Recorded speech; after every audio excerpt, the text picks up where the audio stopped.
It's a new Jason Statham film, but is this going to be prime Statham or not prime Statham? I've seen it. Let's get into it. So, Shelter is our film this time, and it finds a very, very cold Jason Statham.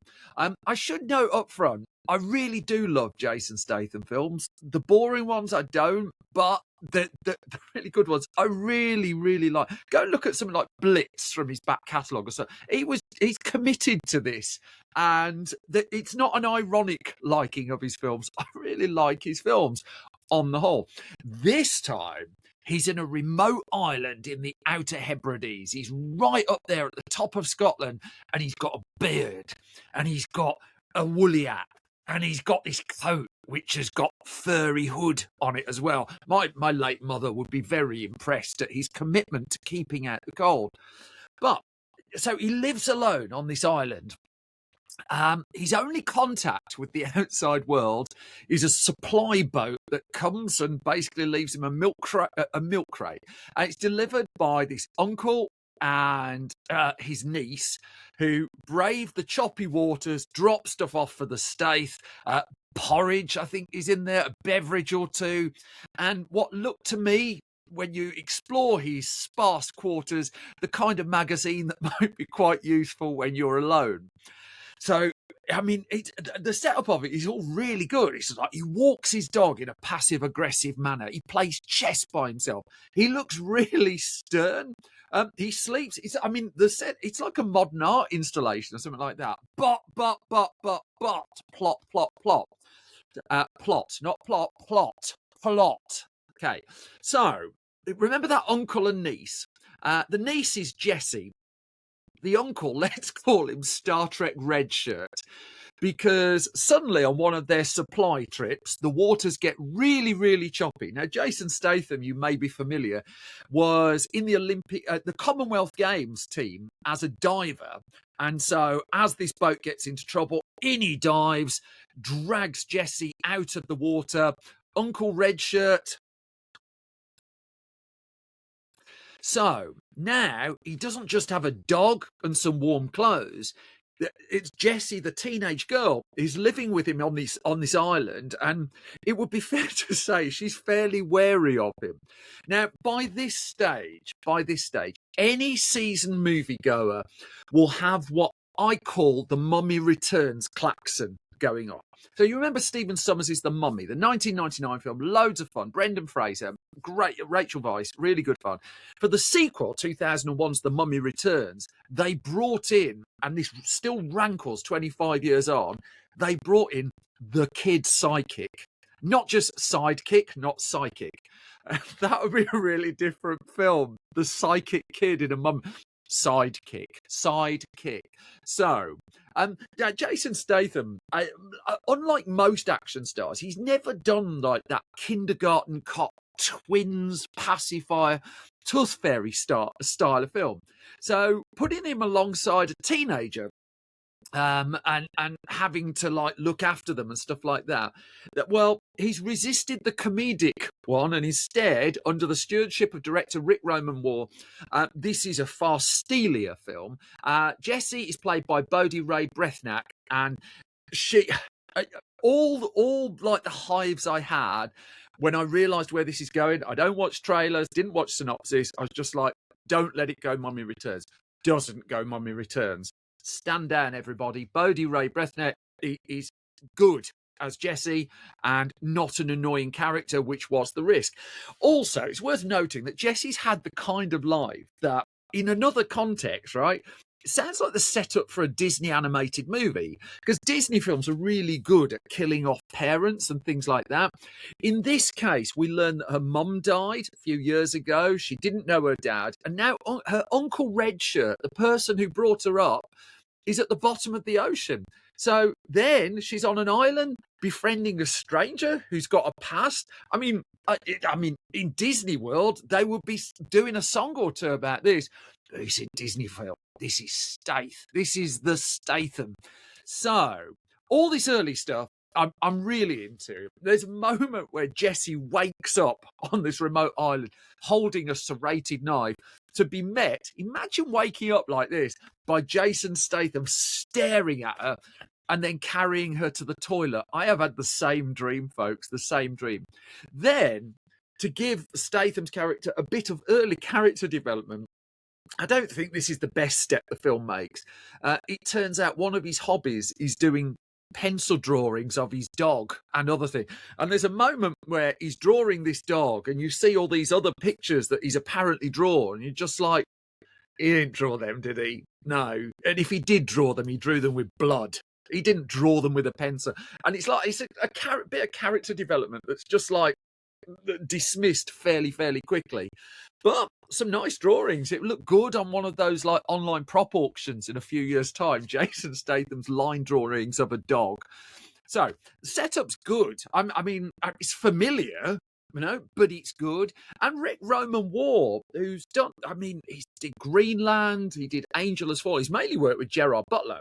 But he leaves us in little doubt. I think he's good at this stuff. He leaves us in little doubt how isolated the pair are. We keep cutting to shots of this island and all the water, like as if it's escaped from the perfect storm or something like that.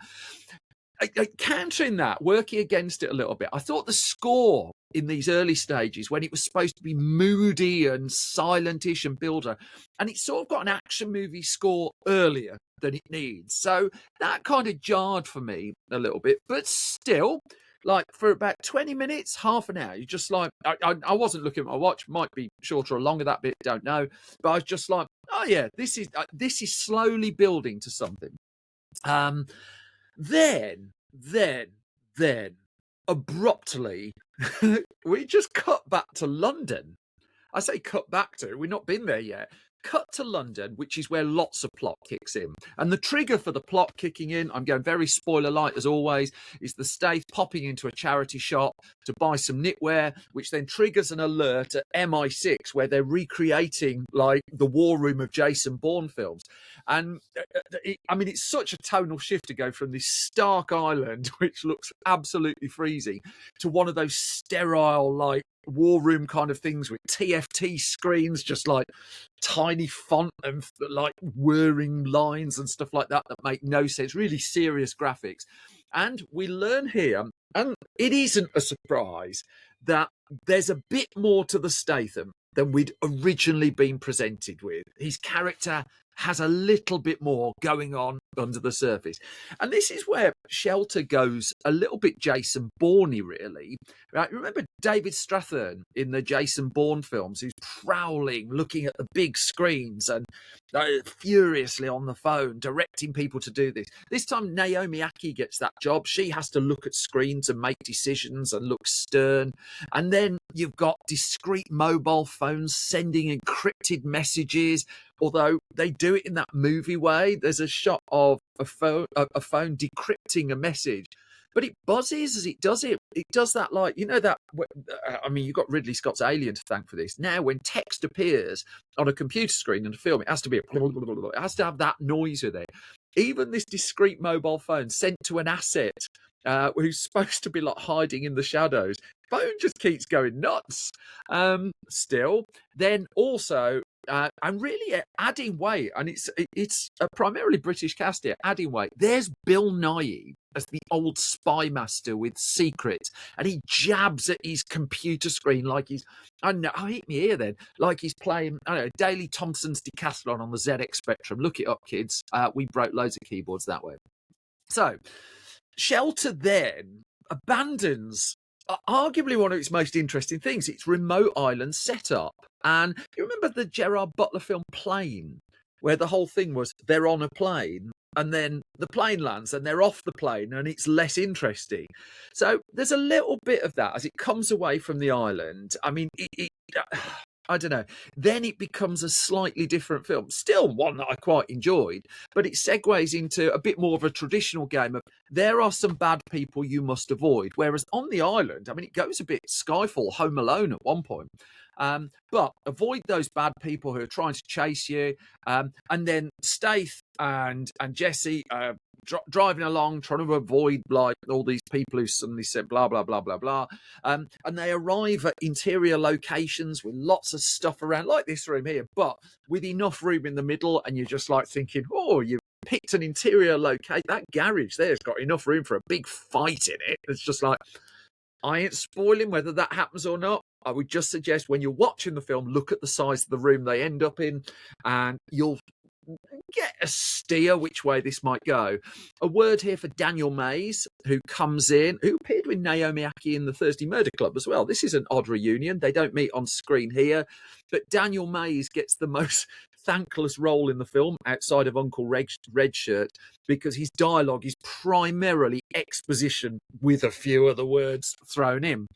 And I mean, in truth, the mix of ingredients that the script assembles isn't really that fresh. Now, I've got this sneaking suspicion that, just as Gerard Butler proved with The Vanishing, a really good film, a tighter movie might have ensued had everyone stayed on that island at the start. It's certainly what I felt I was going to get, but I don't mind like a film taking like a swing or trying something else. It just went on to a bit more traditional middle of the road Statham setting. What I got then sits between the modern gauge of the Statham movie. On this side you've got the beekeeper, on this side you've got a working man. Now, I really like the beekeeper. I thought there's like another guy with a past, retreated off doing something you wouldn't necessarily expect him to do, with fewer magazines in that particular film.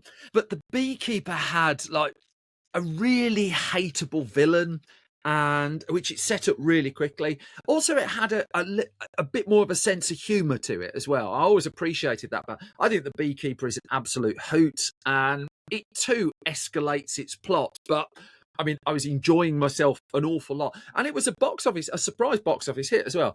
You contrast that with A Working Man, which came out last year, and A Working Man just takes itself deathly seriously, and is all the less enjoyable for it. And you know, the stunt work and stuff is fine with it, but in terms of interesting narrative, did I particularly enjoy watching it? I think that's lower level Statham.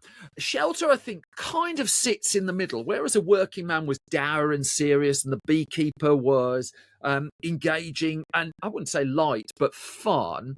This has got elements of all of that, I think, and you know, Rick Roman Waugh is no hack. He paces his film well, and he puts a lot on screen to commend this. I mean, visually, he's built his film for a cinema screen.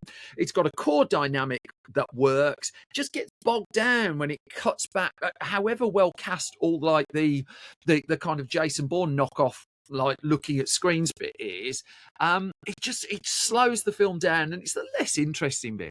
Now, Statham has more films out this year, so this is number one. And in terms of that, I mean, The Beekeeper made money in a release slot around the same time as Shelter.